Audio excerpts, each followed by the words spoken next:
Foolish DJ, you a look position. Foolish DJ, you a look position. Foolish DJ, you a look position. And upset DJ, bang, but you don't make up it. And upset DJ, bang, but you don't make up it. And upset DJ, bang, but you don't make up it. And upset DJ, bang, but you don't make up it. And upset DJ, bang, but you don't make up it. And upset DJ, bang, but you don't make up it. And upset DJ, bang, but you don't make up it. Foolish DJ, you a look position.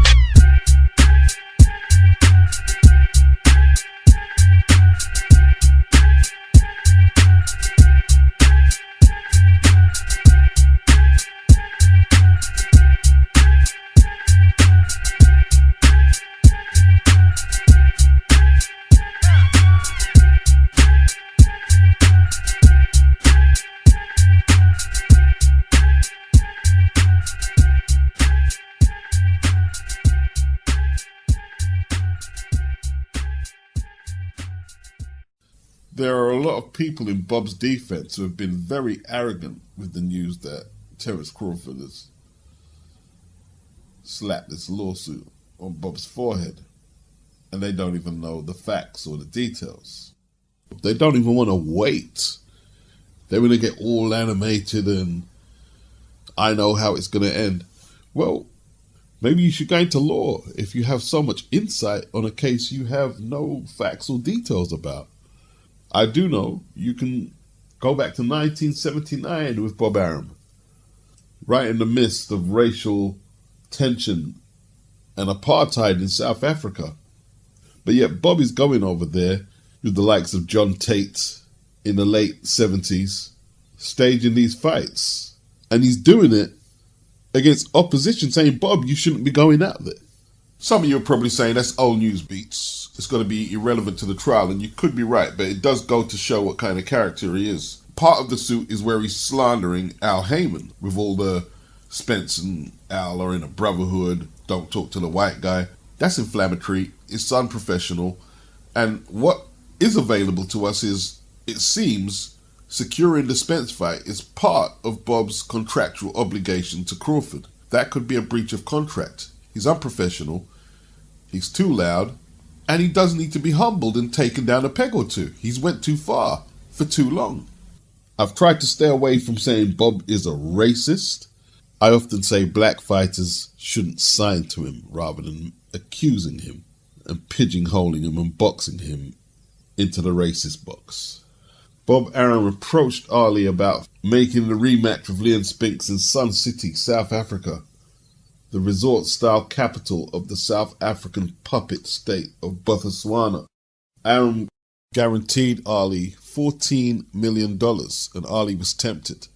Despite protests from Arthur Ashe and Jesse Jackson, Herbert Muhammad proceeded with negotiations for the fight, which were only abandoned in the face of tax complications and threats of a closed-circuit television boycott.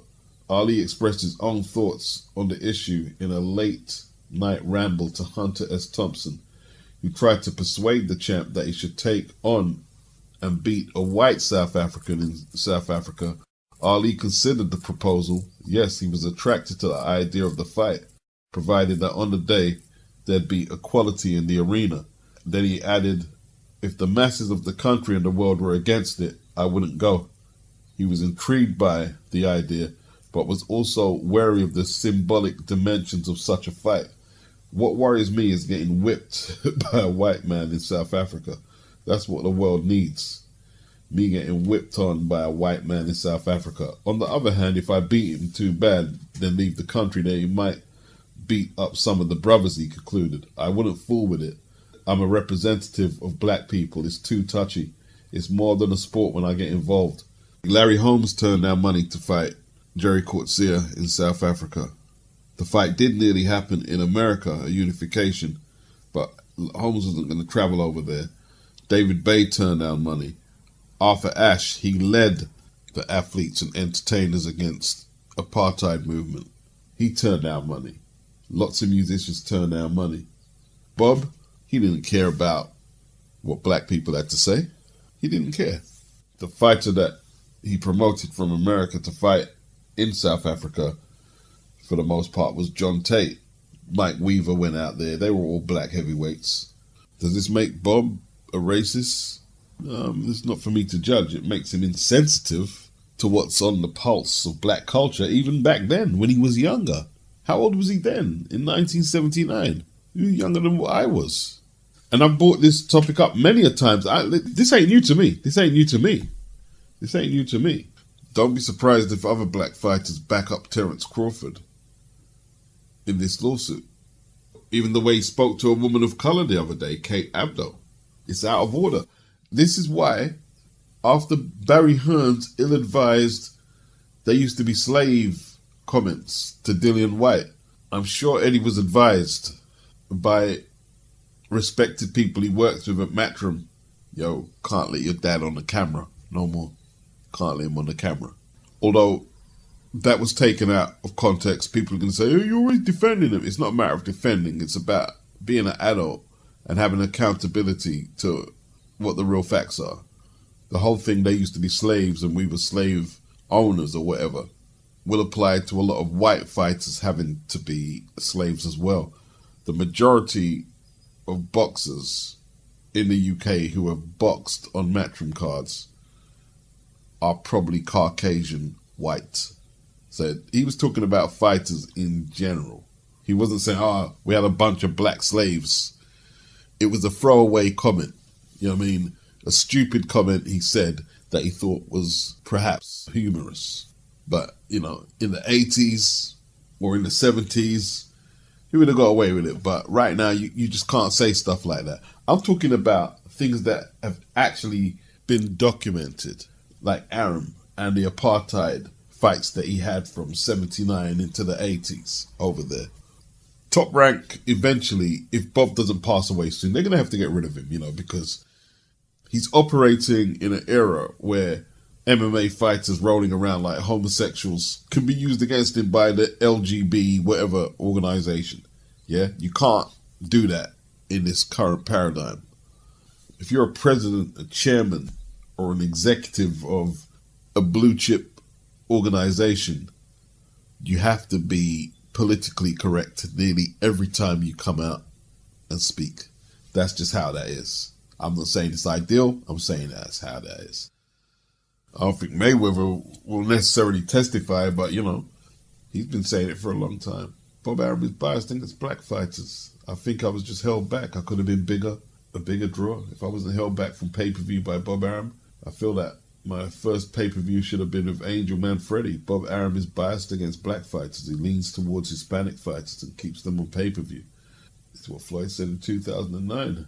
They go back to Robert Lee, president of the IBF at the time, when Arum told him once that we will let the blacks and Latinos fight in the ring and we will count the money on the outside. See, that's different from what Barry Hearn said. Barry Hearn didn't say, we had black fighters and slaves. Barry Hearn was saying fighters in general, right? That's what he was talking about. Matrim didn't get into promotion till the mid-80s. Now, I'm not saying everything was perfect, but at this stage, we had Frank Bruno, Lloyd Honeyghan, Nigel Benn, Watson, Eubank, and a host of other black fighters. Arguably the most popular fighters from that decade. Harold Graham, Colin McMillan.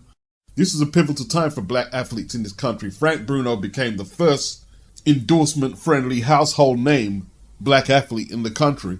And all the other names I just named there were headlining cards.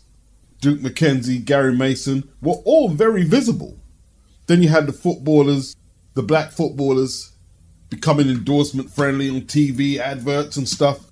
So when he said that slave comment, it was a really poor choice of words. Let's start there. It was a poor choice of words. But at the time period he was referencing that comment to, the majority of the fighters, professional fighters in the United Kingdom, were white. He was talking about boxers in general were treated like slaves. Now, if you're not going to take that from me, I can't do nothing for you, man. This guy, Arum, is being specific. It's an allegation, don't get me wrong, but the allegation is specific. We will let the blacks and Latinos fight in the ring and we will count the money on the outside. Mayweather, he tried to install in our minds that blacks can't sell pay-per-view or sell out arenas, but that's not true. We are known for having the best entertainers and athletes, but you live, you learn.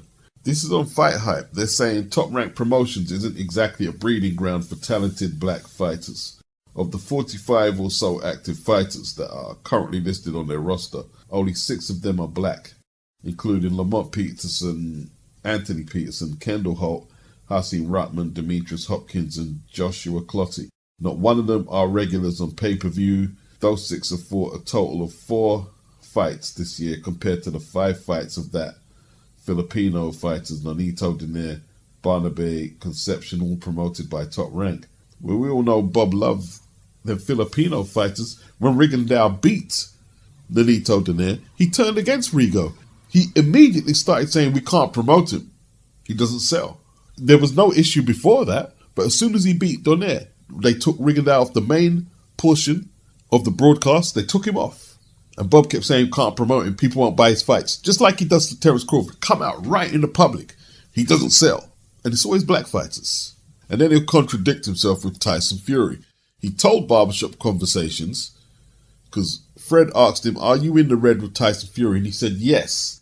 And then on the other hand, he would talk about Fury's gate receipts with Wilder is more than what Joshua's gate receipts were against Klitschko, even though Joshua had 90,000 in the stadium.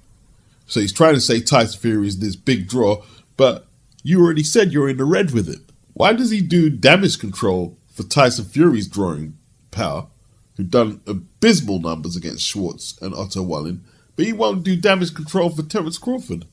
He can't sell. Rigondeaux can't sell. They can't sell. He almost renders the black fighters to be lame while exalting the non-black fighters. Floyd, market me towards the black community. This hip-hop shit. And then, you see him with Tyson Fury and Frank Warren singing with Tyson Fury in the ring. Like it's his grandson. They're talking about Peterson getting an opportunity to showcase his talents, Anthony Peterson, on the undercard of Pinoy Power, a series that's marketed towards the Filipino community. They also had Latin Fury, which was being headlined by Chavez Jr. at the time. That was marketed to the Hispanic community. I could be wrong, but at this time of writing, they're saying on Fight Hype, I don't think there's any discussions about a potential Black Pride series. No, there wasn't. There was nothing in place for black fighters or a black audience demographic. He wasn't concerned about it. What's really fucked up about that, though?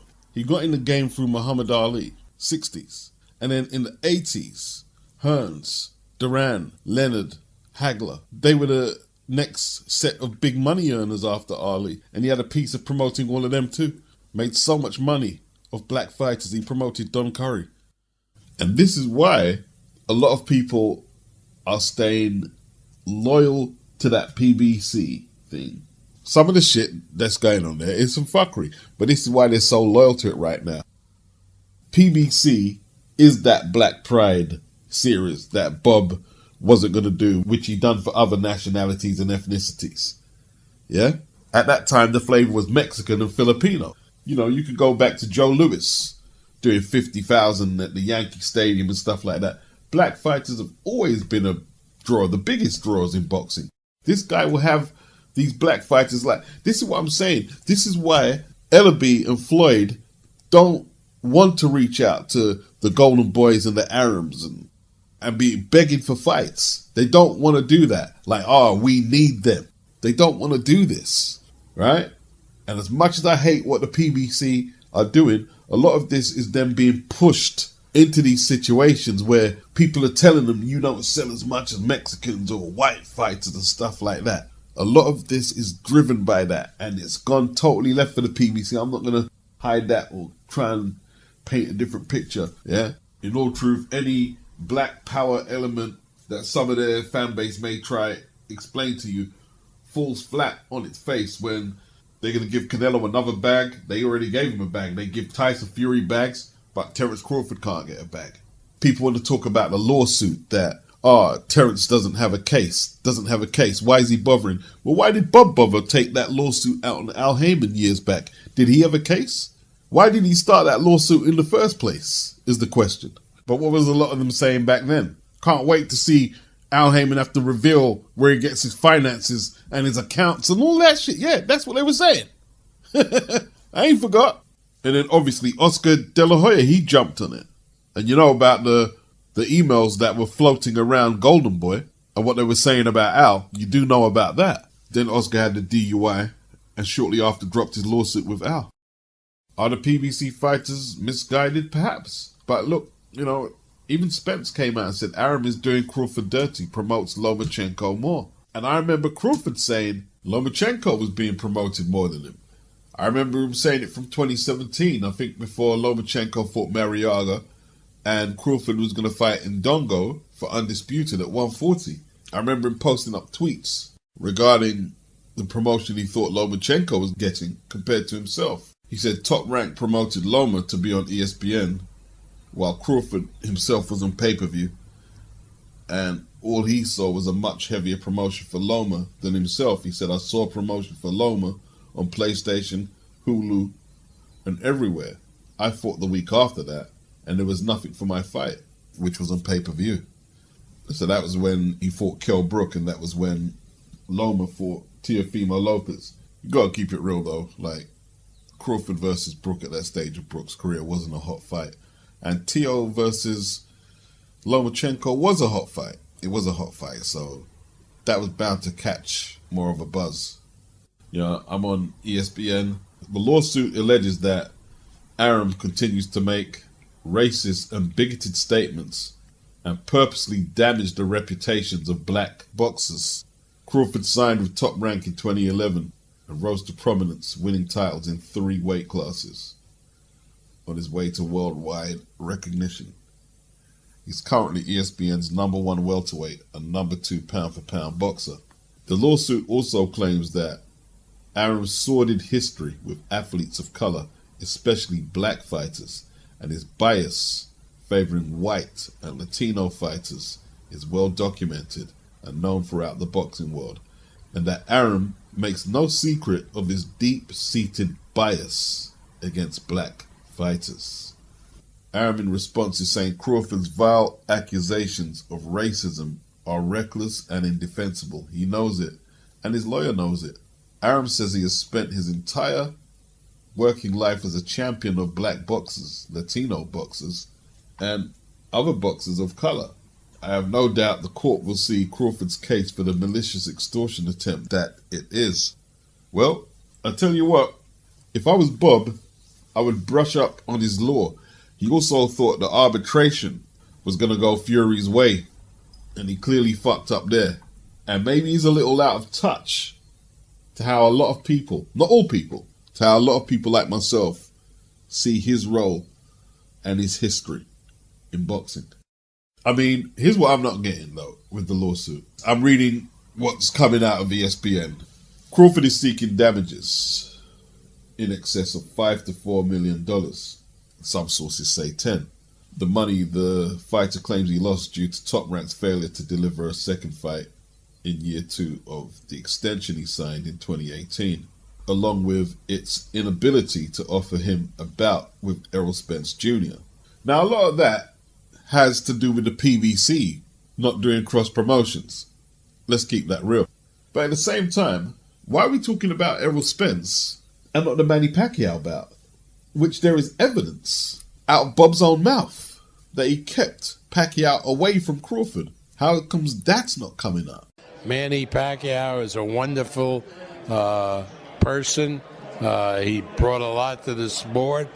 He does a lot for his country, and you wouldn't want to see him get hurt. Would you have reservations if he said, next fight I want Terrence Crawford? Well, I killed the fight. The lawsuit claims that when Crawford signed to fight Kavaliauskas in 2019, the agreement included a $900,000 payment if Top Rank didn't in good faith offer Crawford a bout with Spence by the end of 2020. So all the people saying he doesn't have a case, put on a pair of glasses and read something. There's actual tangible things in Terrence's contract that they were supposed to deliver and didn't. Crawford is using the same attorney who represented Mikey Garcia in his 2014 lawsuit against Top Rank, which led to the parties terminating Mikey's contract after Garcia was sidelined for nearly 3 years. He said it's unfortunate that Top Rank did not treat Terence properly and in fact spoke out regularly against him, Crawford's attorney, Brian Freeman, told ESPN. And I've been saying this all along. If you're a promoter and you come out and say your boxers don't sell, they don't sell, I'm going to buy houses with the money I'm promoting and losing on you, without me trying to be some amateur legalese person, it sounds like a dereliction of duty. It's counterproductive to the client you're saying you're promoting. But yet he does all this damage control on non-black fighters like Tyson Fury. The lawsuit also points to comments that Arum made in 2019 regarding the difficulty in making a Crawford-Spence fight with PBC founder Al Heyman, who advises Spence. He's going to say Spence. He's talking about Al Heyman. Listen to me. Don't listen to the white guys. Because if you listen to the white guys, they're going to steer you down the road. Listen to me, brother. We're part of a brotherhood. And if I tell you not to fight Crawford, I'm telling you not to fight Crawford. That's exactly what he will say. I think a lot of black people may even agree with what Bob said, but with Bob being the head guy at Top Rank, he's going to be held accountable for what's coming out of his mouth. And in 2021, a man with so much power has to pick his words a lot better. So he set himself up for a fall with a lot of this lawsuit. And I don't feel sorry for him because he's an old guy who is a little arrogant, a little out of touch, and it's catching up with him a little. Is Bob going to represent himself? He's supposed to be some attorney. If he does, maybe he could try and get the sympathy vote and say he's old, he doesn't know what he's saying. Forgive him. You know, the whole Bob was overpaying him $3 to $4 million a fight. He should be happy is the most ludicrous statement that anyone could make. Would you think Bob was paying him because he thought he was his lost son and he owed him or took pity on him? Do you think Bob just gives out money like that without some motive behind it? Are you that gullible? Terence has been getting $1 million+ purses over his market value for a little while. Since the Hank Lundy fight, he was getting 1.2. That was in 2016. Same year he fought Victor Postel. He got over 1.2. Before you say this was an act of charity from Bob, Terence was getting these purses because Bob, out of his own mouth, was blocking him from the Pacquiao fight. Blocking him. Manny Pacquiao is a wonderful person. He brought a lot to the sport. He does a lot for his country, and you wouldn't want to see him get hurt. Would you have reservations if he said, next fight I want Terence Crawford? Well, I killed the fight. The only way to pacify Terence and keep him there was to overpay him. He kept him there because if Terence left and signed with Eddie or Al Heyman and he became a star over there, he didn't want to have to go through the repeats of what happened when he let Mayweather go for $700,000 when Floyd and Al bought out of Floyd's contract. That's why he kept him there and overpaid him. No one's doing Terence no favors. Oh, Terence better not post up the lawsuit. He could get blackballed. I didn't hear anyone saying, well, Canelo better not do that because he might get blackballed. Well, if they're going to blackball him, blackball him. He'll just have to retire and do something else and make his own promotional company. How about that? But he's betting on himself. You know, like Canelo did with his lawsuit. Arum and Don King got into boxing off the back of Muhammad Ali, basically. Like there was a soul singer named Lloyd Price who was quite popular in the 60s. And Don got him to coerce Ali into doing an exhibition for a children's hospital in Cleveland. And that's how his relationship with Ali begun. Bob Arum was an attorney for John F. Kennedy's Justice Department. And when his job was looking uncertain, he brokered a deal with Muhammad Ali through Jim Brown, a famous athlete who used to play American football. And old Bobo, he promoted a lot of Ali's fights in the 70s, and even the ones he didn't, he was an attorney for a lot of them. In fact, between 1970 and 1979, there had been 25 middleweight title fights. 17 of them had taken place in Europe. 7 in South America. Between 1970 and 1979, only 2 Americans challenged for the world middleweight title. Carlos Monzon, who was champion for the majority of that period, he defended against Tony Licata in 1975. The other guy, I believe, was Benny Briscoe. He challenged Monzon in Argentina. Now understand this, yeah? Although the mob died out, that cartel dominant monopoly carried on in boxing in the UK, America, wherever you want to go, right? So in Italy and South America, you had Rodolfo Sabatini, who promoted the middleweight champion Carlos Monzon. You had Bob Arum in America, and you had Mickey Duff. These guys used to get together regular and have meetings about how they were going to position certain fighters in fights. Fucking sanctioning buddies. They ain't got no power. These are the power brokers, right? You see, while that middleweight title was out of America so long, between 70 and 79, this motherfucker, Bob Arum, was in the same country where all them black fighters were plying their trade, killing each other on the Philly circuit for a literal pittance. And only Benny Briscoe got a shot out of all of them. Who got blackballed? Cyclone, Willie Monroe, Boogaloo. But this guy, after getting a lawsuit from Terrence, was saying he's always had black fighters' best interests at heart. Not Cyclone heart. Marvin Hagler was 46-2-1 before he got a title shot. 46-2-1. Both losses avenged against Boogaloo Watts and Willie Monroe. Now, all the middleweight title fights that weren't happening in America, Bob was either co-promoting or an attorney or played some part in them fights being made with Sabatini and Mickey Duff. He had whatever roles he was playing in some of them fights. It wasn't until Tip O'Neill, a prominent politician from Massachusetts where Hagler was based, he was threatening congressional hearings on corruption in boxing. Not only Bob was shafting him out of the picture, old Don King was too, because he wouldn't sign some fucked up contract so he could get in some fucked up tournament that Don was conducting. Tip O'Neill had to step in, and when that happened, Bob Arum, not the WBC, like I said, right, they're pawns, not the WBC, Bob Arum got Hagler a title shot against Vito Antuofermo. 1979, on the same card, Ray Leonard beat Wilfred Benitez for the welterweight title. He even said at the time, he didn't know nothing about Hagler. This man had been promoting for over 10 plus years. Hagler had nearly 50 fights, and he said himself he didn't know nothing about Hagler, except he heard he was some great boxer. And you're telling me this is some boxing man? The Philly circuit is legendary, especially at 160. Who kept them out of title shots? All them black fighters from the Philly circuit. Who kept them out?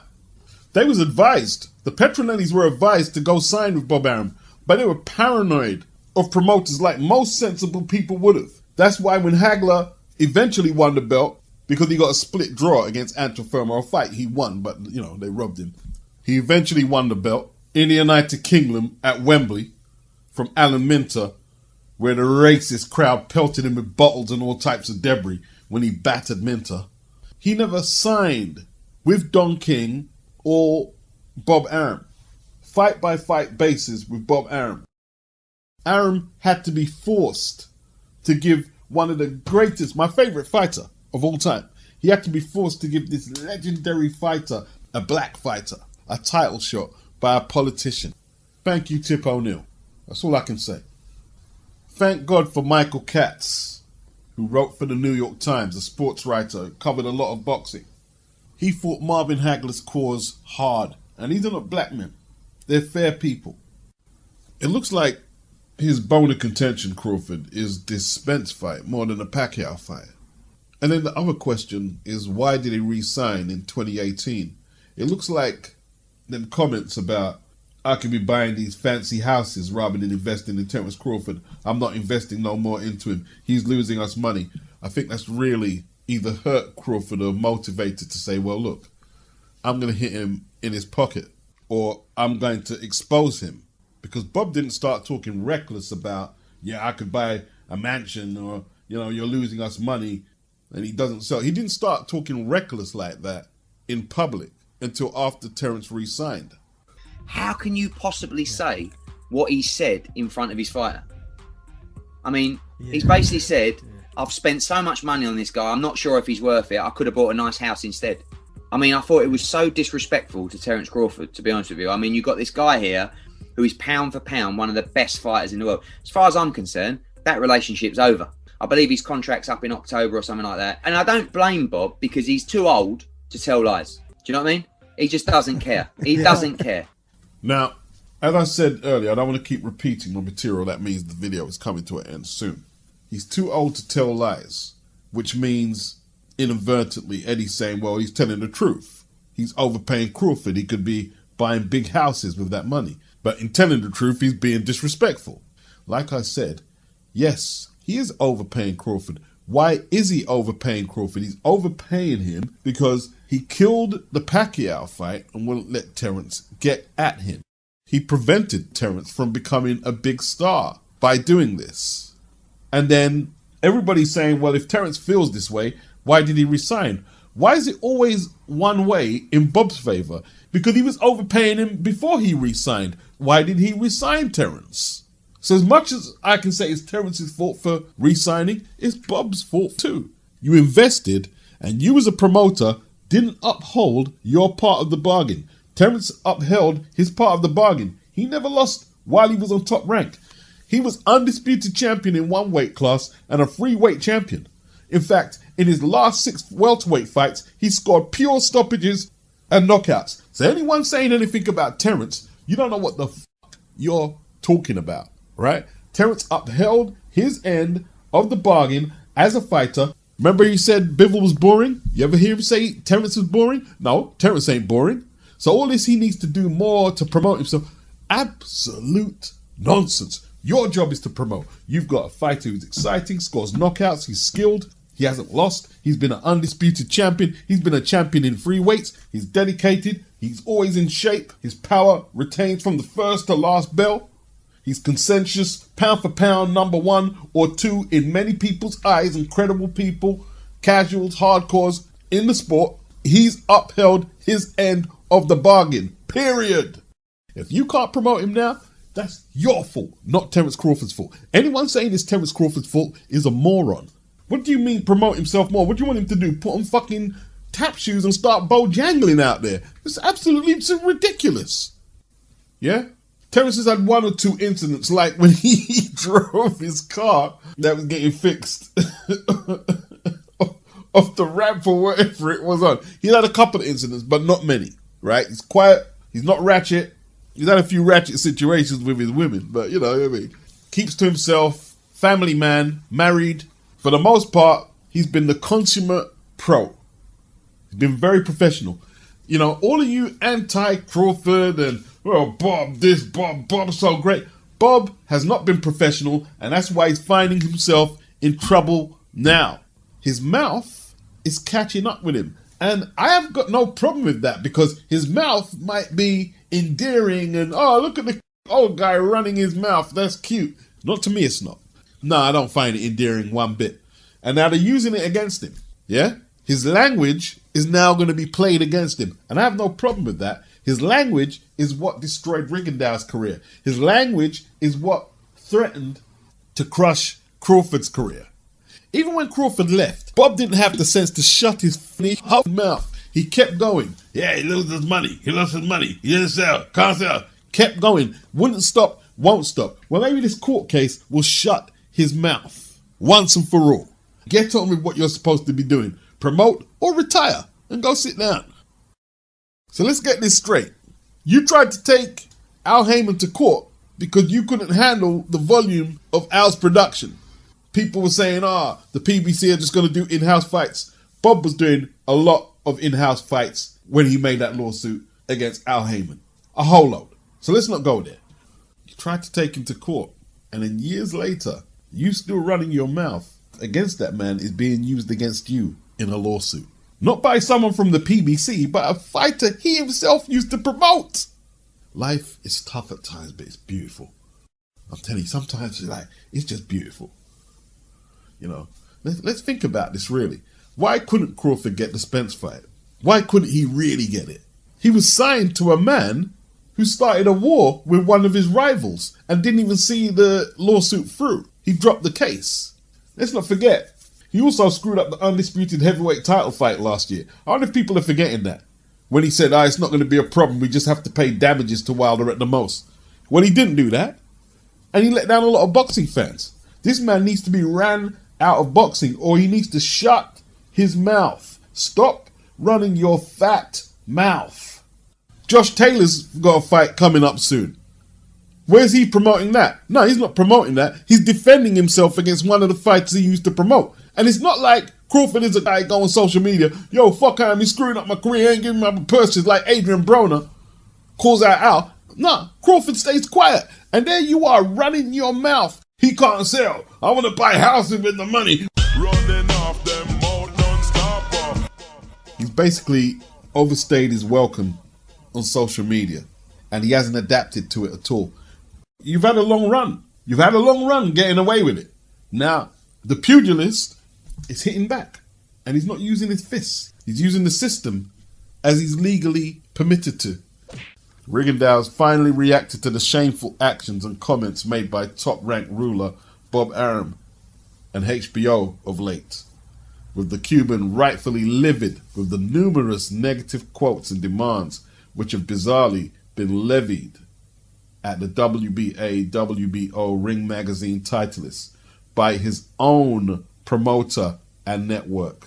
The undefeated 12-0, 8 knockouts at the time, pound-for-pound rated, former amateur king, 2-time Olympic gold medalist, and lineal 122-pound ruler, finds himself in the absurd predicament of having no immediate fight lined up when only a few months back he dethroned the former division ruler, Nonito Donaire, in awesome fashion to make his mark in the pro ranks, astonishingly after only 12 bouts. Such a feat is remarkable in the modern era, and the fact he utterly dominated his Filipino foe with such ease ranked him immediately with most people's pound-for-pound lists. However, the nature of the win has clearly upset Arum and HBO, who, although have tentatively booked November the 9th for Rigondeaux's return, have actually slated their fighter in public, with his own promoter stating that the fans of the sweet science do not enjoy watching his style, and that it will be hard to promote his man in the future, let alone get HBO back on board. To be frank, Arum has treated the global boxing star with utter contempt, and it would now appear that Rigondeaux will be looking to move elsewhere when his contract ends next year as expected. Now here's what Rigondeaux says. Here's what bothers me. The lack of respect from Top Rank and Bob Arum, who makes jokes in bad taste. Like the one where he says that in order to become a superstar, Fidel Castro has to come down and promote me, or how the people at HBO vomit when they hear my name. Rigondeaux told George Ebro, HBO recently paid homage to all the champions and Top Rank and HBO did not invite me. They say they're going to give me exposure on this card and that card and then forget those promises. Everything is a lack of respect. Either they promote me or give me back my contracts. But I will not accept any more disrespect. I've won my titles with great effort and I will not let anything or anyone disrespect me. Arum does not treat everyone equally. I have no doubt about that. And as this brilliant article point out, they wanted Donaire to win. HBO and Arum wanted Donaire to win, right? Because a lot of the hardcores pushed for this fight. It was the hardcore demographic who pushed for Donaire versus Rigondeaux. And when Arum didn't get the result that he wanted, he turned on Rigondeaux. And this brilliant article, Box Score News, points out that Donaire himself participated in 3 consecutive stinkers on HBO previously against Vasquez Jr. and Mathabula. The Mathabula one really stunk.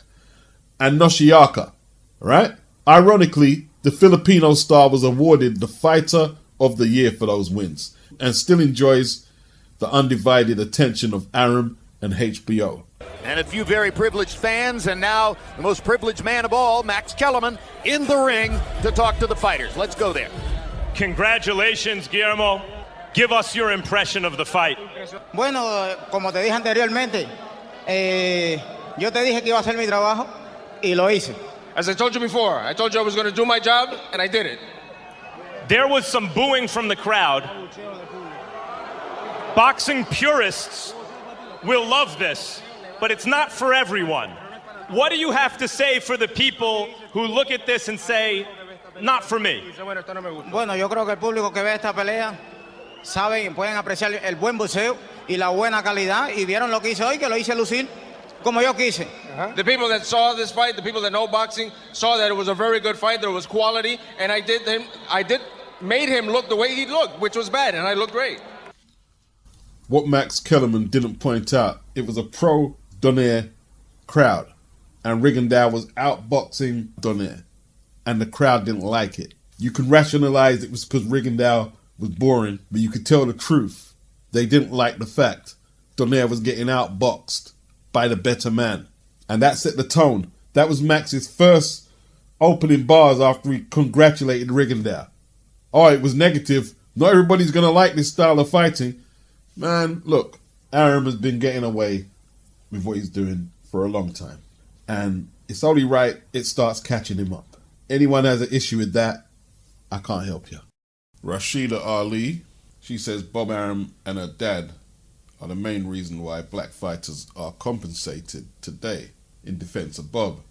I'll leave that, but I will say she doesn't know anything about Terence Crawford's lawsuit though, does she? She hasn't got a clue. Neither does George Foreman. He doesn't know what it's all about. And I'm not going to disrespect any of them. But when it comes to race, George Foreman, not very confrontational. And listen, why would George be mad at Arum? He made a fortune with him, no doubt. You got to understand what's going on here. Arum doesn't say inflammatory stuff about any black fighter. Of course he's not going to say anything inflammatory about Muhammad Ali. Ali was bringing $3 million, $5 million purses into the game in the 70s. Yeah? He's not going to say nothing about him. He's not going to have anything bad to say about Sugar Ray Leonard. Leonard was bringing in multi-million-dollar purses into the game. Right? Same with George Foreman. I mean, he's not that stupid. He's not going to mess with his money. George Foreman is not a radical. I remember when Riddick Bowe was fighting Pierre Coetzer, and Nelson Mandela was released recently. I don't know if he became president at the time.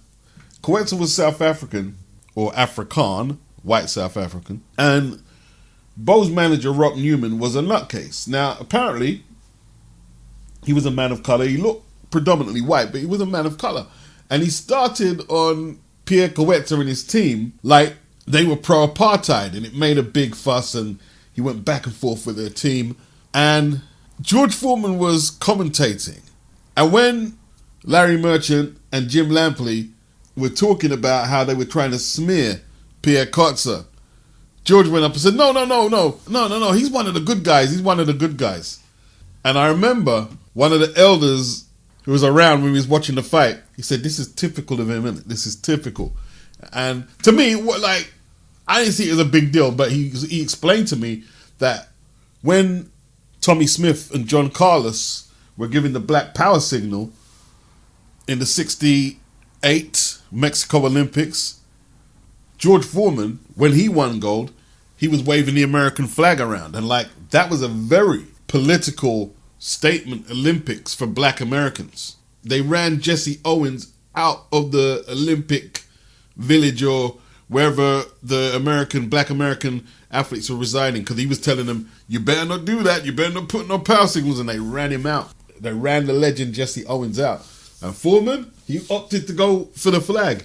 Now, I ain't got nothing against that. I like people to be their own people, not to be no fake revolutionary. If that's not what you're feeling, he's all about America.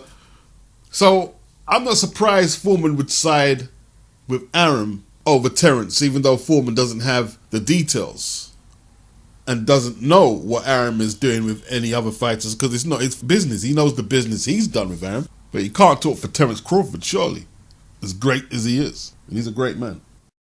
Foolish DJ, you a look position. Foolish DJ, you a look position. Foolish DJ, you a look position. I love say DJ, go and go to the pick up it. I love say